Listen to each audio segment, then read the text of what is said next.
ഡൽഹിയിലെ 9 വയസ്സുകാരിയെ പീഡിപ്പിച്ച് ഒരു സൂട്ട് കേസിനകത്ത് പൊതിഞ്ഞു വെച്ചു. വലിയൊരു സംഭവമാണ്. കുട്ടി മരണപ്പെട്ടു പോയി.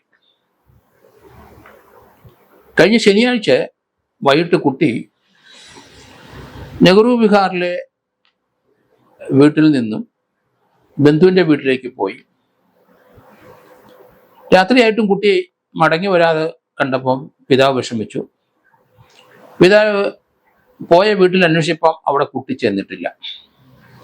പെൺകുട്ടിയാണ്, 9 വയസ്സാണ്, എവിടെ പോയെന്ന് അറിയില്ല. ആ വീടിനടുത്ത് ഈ കുട്ടി കളിക്കുന്ന കണ്ടവരുണ്ട്. അതുകൊണ്ട് കളിക്കുന്ന കുട്ടികളെടുത്ത് ചോദിച്ച് മോളെ കണ്ടോ എന്ന്. അപ്പം പറഞ്ഞ് അതിന് അടുത്തുള്ളൊരു വീട്ടിലോട്ട് കയറിപ്പോകുന്ന കണ്ടു എന്ന് പറഞ്ഞു. പിതാവ് ആ വീട്ടിൽ ചെന്ന് നോക്കി. അതിൻ്റെ മുൻവശം വാതിൽ അടച്ചു പൂട്ടിയിട്ടിരിക്കുന്നു. അങ്ങോട്ട് കയറിപ്പോയ കുട്ടി ഇറങ്ങി വന്നിട്ടില്ല എന്ന് പിതാവിന് മനസ്സിലായി. നാട്ടുകാരെ ചുറ്റുമുള്ളവരെ വിളിച്ച് ആ വാതിൽ ബലമായിട്ട് തുറന്നു. അകത്ത് പരിശോധിച്ച കുട്ടിയെ കണ്ടില്ല. പക്ഷേ അവിടെ ഒരു ബ്രീഫ് കേസിന്റെ അകത്തുനിന്ന് ബ്ലഡ് ഊറി വരുന്നത് കണ്ടു. ബ്രീഫ് കേസ് തുറന്നു നോക്കാൻ കുട്ടി അതിനകത്തുണ്ട്. കുട്ടിയുടെ മുഖത്തുനിന്നും പ്രൈവറ്റ് ഏരിയ എന്നൊക്കെ ബ്ലീഡിങ് ഉണ്ട്. കുട്ടിയെ പെട്ടെന്ന് പിതാവ് JPC ആശുപത്രിയിൽ എത്തിച്ചു. അവിടെ എത്തിയപ്പം കുട്ടി മരണപ്പെട്ടു. കുട്ടിയുടെ പോസ്റ്റ്മോർട്ടം നടത്തിയപ്പോഴാണ് അതിനെ പീഡിപ്പിച്ചതായിട്ടും കണ്ടത്. അതിനെ പീഡിപ്പിച്ച് പ്രൈവറ്റ് ഏരിയയിൽ ധാരാളം ബ്ലീഡിങ് ഉണ്ടായി. ഈ സംഭവം പിതാവ് ഉടൻ തന്നെ പോലീസിൽ അറിയിച്ചു. നെഹ്റു വിഹാറിലെ ദയാൽപൂർ പോലീസ് സ്റ്റേഷനാണ്. അവിടുത്തെ DCPക്ക് ശനിയാഴ്ച രാത്രി 8:41 ആ വിവരം ലഭിച്ചു. പോലീസ് പെട്ടെന്ന് സംഭവ സ്ഥലത്തെത്തി. കുട്ടിയെ വിളിച്ചു കയറ്റിയ വീട് പരിശോധിച്ചു. ഇപ്പോഴ് പോലീസ് പറയുന്നത് പ്രതിയെപ്പറ്റി ചെറിയ വിവരം ലഭിച്ചിരിക്കുന്നു എന്നാണ്. പ്രതി കുട്ടിയെ പീഡിപ്പിച്ച ശേഷം അതിനെ കൊല്ലാൻ ശ്രമിച്ചിരിക്കാം. മുഖത്തൊക്കെ നല്ല പരിക്കുണ്ട്. അതിനുശേഷം അവിടെ ഒരു ബ്രീഫ് കേസിനകത്ത് കൊണ്ട് വെച്ചു. മരിച്ചു എന്ന് കരുതിയിട്ടാവാം. അതുകൊണ്ട് ഡിസ്പോസ് ചെയ്യാനുള്ള ശ്രമത്തിലായിരിക്കാം ബ്രീഫ് കേസിനകത്ത് വെച്ചത്. പിതാവ് കുട്ടിയെ അന്വേഷിച്ച് നടന്ന് കളിച്ചുകൊണ്ടിരുന്ന കൂടെ ഉണ്ടായിരുന്ന കുട്ടികളോട് ചോദിച്ചപ്പോഴാണ് അടുത്തൊരു വീട്ടിലോട്ട് കയറിപ്പോന്ന് കണ്ടത്. അതുകൊണ്ട് പെട്ടെന്ന് തന്നെ കുട്ടിയെ കണ്ടെത്താൻ കഴിഞ്ഞെങ്കിലും പിതാവിനെ രക്ഷിക്കാൻ കഴിഞ്ഞില്ല. ഈ സംഭവം ഡൽഹിയിൽ വലിയ ഒച്ചപ്പാടുണ്ടാക്കിയിരിക്കുകയാണ്. നമ്മളെയൊക്കെ നടുക്കുന്നതാണ്. 9 വയസ്സുകാരിയാണ്. ബന്ധുവിന്റെ വീട്ടിലെ വൈകിട്ട് പോയിട്ടും കുട്ടി വരാത്തതിനാൽ ആ പിതാവ് ബന്ധുവിന്റെ വീട്ടിൽ അന്വേഷിച്ചു. അവിടെ ചെന്നിട്ടില്ല. 6-8 മണിയായി. പിതാവിന് വിഷമമായി. അങ്ങനെയാണ് പിതാവ് സ്വന്തം നിലയിൽ അന്വേഷണം നടത്തിയത്. അപ്പോഴാണ് കൊച്ചുകുട്ടികൾ ഇത് പറയുന്നത് അടുത്തൊരു വീട്ടിലോട്ട് കയറിപ്പോന്ന് കണ്ടത്. ആ വീട് പൂട്ടിയിട്ടാണ് ആ പ്രതി അവിടെ നിന്ന് മുങ്ങിയിരിക്കുന്നത്. ഏതായാലും ചുറ്റുവട്ടത്തുള്ളവരെല്ലാം ആ വീടിന്റെ വാതിൽ ചവിട്ടിപ്പൊളിച്ചാണ് കുട്ടിയെ കണ്ടെത്തിയത്. അതിദാരുണമായ ഒരു കൊലപാതകം. അത് എന്തിനാണ്? സെക്സ്. അത് 9 വയസ്സ് മാത്രമുള്ള ഒരു കൊച്ച്. ആരാണ് ഇതിന്റെ പ്രതി എന്ന് പോലീസിന് ചെറിയ നിഗമനം കിട്ടിയെന്ന് പറയുന്നു. ആ വീടിന്റെ ഉടമസ്ഥരാര്, അല്ലെങ്കിൽ കുട്ടി അവിടെ വിളിച്ചു കയറ്റിയതാര്, അതൊക്കെ ഇനി പോലീസ് കണ്ടെത്തണം. ആ വീടിനകത്തെ പോലീസ് പരിശോധിച്ചു. ഫോറൻസിക് ക്രൈം വിഭാഗങ്ങളൊക്കെ വീട്ടിലെത്തി. JPC ആശുപത്രിയിൽ തന്നെ കുട്ടിയുടെ മൃതദേഹം ഉണ്ടായിരുന്നു. അതിപ്പം പോസ്റ്റ്മോർട്ടം ഒക്കെ നടത്തി കഴിഞ്ഞു. നടത്തിയ ശേഷം കുട്ടിയെ ഡെഡ് ബോഡി വിട്ടുകൊടുത്തു. ആ ബന്ധുവീട്ടിലെ പോകുമെന്ന് പറഞ്ഞ് കുട്ടി പോയത് ഏത് സമയമാണ്? അങ്ങനെയുള്ള സന്ദർഭത്തിൽ അങ്ങനെയൊക്കെയുള്ള കുട്ടികളെ പറഞ്ഞു വിടാമോ? പ്രത്യേകിച്ച് പെൺകൊച്ചാണ്. നെഹ്റു വിഹാറിലെ പോലീസ് സ്റ്റേഷൻ അതിർത്തി തന്നെയാണ് ഈ സംഭവം. ആ പെൺകുട്ടിയുടെ അവസ്ഥ നമ്മൾ ആലോചിക്കണം.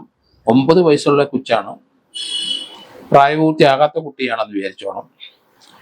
ഏതവനാണ് ഇത് ചെയ്തതെന്ന് ഇനിയേ നമുക്ക് വെളിയിലിട്ട് വരാൻ സാധിക്കുകയുള്ളൂ. നെഹ്റു വിഹാറിലെ ജനങ്ങളെ മാത്രമല്ല, ഡൽഹിയെ മൊത്തമായി ഈ ഒരു സംഭവം അവരെ ഞെട്ടിച്ചു കളഞ്ഞു. കാരണം ഒരിക്കലും പ്രതീക്ഷിക്കാത്ത രീതിയിലുള്ള ഒരു പീഡനവും, ഒരിക്കലും പ്രതീക്ഷിക്കാത്ത രീതിയിലുള്ള ഒരു കൊലപാതകവും, അതിൻ്റെ പെൺകുട്ടിയെ ഡിസ്പോസ് ചെയ്യാനുള്ള ഒരു അറ്റംപ്റ്റ് കൂടെ കണ്ടിരിക്കുന്നു. അത് ഒരു ബ്രീഫ് കേസിനകത്താക്കി. എന്തുകൊണ്ടാണ് ആ വീട് പൂട്ടിയിട്ട് അയാൾ പോയത്? വല്ല വണ്ടി വിളിച്ചുകൊണ്ട് വരാനാണോ എന്തോന്ന് അറിയില്ല. ഇത് വൈകിട്ടൊരു 6-ന് ശേഷമായിരിക്കണം ഈ സംഭവം ഉണ്ടായിരിക്കുന്നത്. പോലീസ് അറിയുന്നത് രാത്രി 8:41 പിതാവോ ആരോ വിളിച്ചു പറഞ്ഞപ്പോഴാണ്. അവർ ഇമ്മീഡിയറ്റ് ആയിട്ട് അവിടെ വരികയും ചെയ്തു, നടപടി കൃത്യമായിട്ട് പോവുകയും ചെയ്തു. ആവശ്യത്തിനുള്ള എവിഡൻസുകൾ ആ വീടിന് ഉള്ളിൽ നിന്ന് ലഭിക്കും. കാരണം ഫിംഗർ പ്രിന്റ് ഉണ്ടാവും അവിടെ. ആ കുട്ടിയെ പീഡിപ്പിച്ചതിന്റെ മറ്റേ ഫോറൻസിക് ആയിട്ടുള്ള എവിഡൻസുകൾ എടുക്കാൻ പറ്റും. ഏതായാലും അതിശക്തമായ രീതിയിൽ പോലീസ് അതുമായിട്ട് മുന്നോട്ട് പോകുന്നുണ്ട്. ഇതുപോലെയുള്ള ധാരാളം സംഭവം ഡൽഹിയിലും ഇന്ത്യയിലെ പല സ്ഥലത്തും നമ്മൾ നടക്കുന്നതായിട്ട് കാണാം.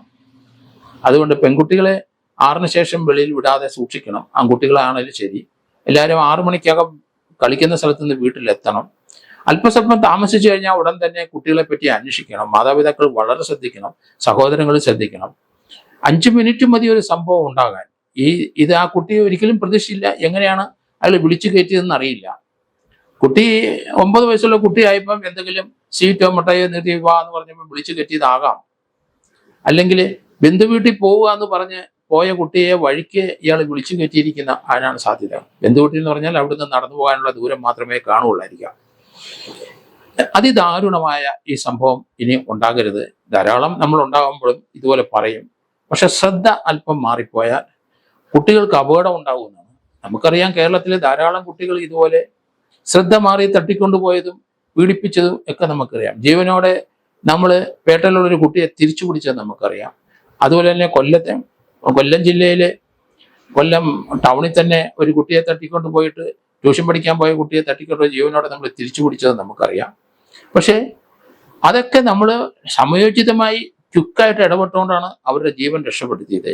അതേസമയം നമുക്കറിയാം, എറണാകുളത്തെ ഒരു കുട്ടിയെ അവിടുത്തെ വേസ്റ്റിനകത്തുനിന്ന് അതിൻ്റെ മൃതദേഹം കണ്ടെടുത്ത സംഭവം അറിയാം. അല്പസ്വല്പം ശ്രദ്ധ മാറിയാൽ മതി.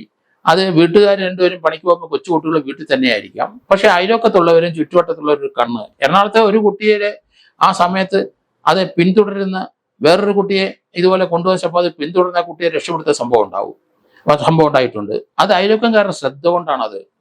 കാരണം ഈ കുട്ടി അങ്ങനെ ഒറ്റയ്ക്ക് വരുന്നതും ഒരാളുടെ കൂടെ പോകുന്നതും കണ്ടപ്പോൾ സംശയം തോന്നി ചലഞ്ച് ചെയ്ത് ആ കുട്ടിയെ രക്ഷപ്പെടുത്തിയ സംഭവം എറണാകുളത്തുണ്ട്. അതേസമയത്ത് കൊല്ലപ്പെട്ട സംഭവം നമുക്കറിയാം. അതുകൊണ്ട് കുട്ടികളെ തീർച്ചയായിട്ടും അവര് പ്രായപൂർത്തിയാകുന്നിടം വരെ, 18 വയസ്സ് കഴിയുന്നിടം വരെ ആ വീടിന്റെ പരിസരത്തും ഉണ്ടാകണം. മാതാപിതാക്കളുടെ ശ്രദ്ധയിലുണ്ടാകണം. അവരുടെ ബന്ധുക്കളും മറ്റവരും എപ്പോഴും ഒരു കണ്ണു വേണം. കുട്ടികൾക്ക് തോന്നും 12-13 വയസ്സുള്ള 8-ാം ക്ലാസ് 7-ാം ക്ലാസ് ആകുമ്പോൾ കുട്ടികൾക്ക് തോന്നും എല്ലാം അവർ ഒരു മെച്യൂരിറ്റി എത്തി എന്നൊക്കെ തോന്നും. പക്ഷെ എത്തിയിട്ടില്ല എന്നുള്ളത് നമ്മൾ മാതാപിതാക്കളും ബന്ധുക്കളും മനസ്സിലാക്കി. ഏത് കുട്ടിയായാലും ശരി, ഇതുപോലെ മറ്റൊരാളുമായിട്ട് പോകുന്നതിൽ എന്തെങ്കിലും അപക്വമായ കാര്യങ്ങൾ നിങ്ങൾ കണ്ടിട്ടുണ്ടെങ്കിൽ ചലഞ്ച് ചെയ്യണം. ആ കുട്ടിയുടെ ജീവൻ അപകടത്തിലാണ് എന്ന് നമ്മൾ മനസ്സിലാക്കണം. അതുകൊണ്ട് ഡൽഹിയിലെ ഇപ്പോഴത്തെ ഏറ്റവും അവസാനത്തെ 9 വയസ്സുകാരിയെ കൊന്നത് നമുക്കൊരു പാഠമാകട്ടെ. അതെപ്പോഴും ആ ചിന്ത മാതാപിതാക്കൾക്ക് ഉണ്ടാകണം, ബന്ധുക്കൾക്ക് ഉണ്ടാകണം. അവരവരുടെ കുട്ടികൾ ബന്ധുക്കളുടെ കുട്ടികളുമല്ല, അയലോക്കത്തുള്ള കുട്ടികളുടെ കാര്യത്തിലും ഒരു ശ്രദ്ധ എല്ലാവർക്കും വേണം.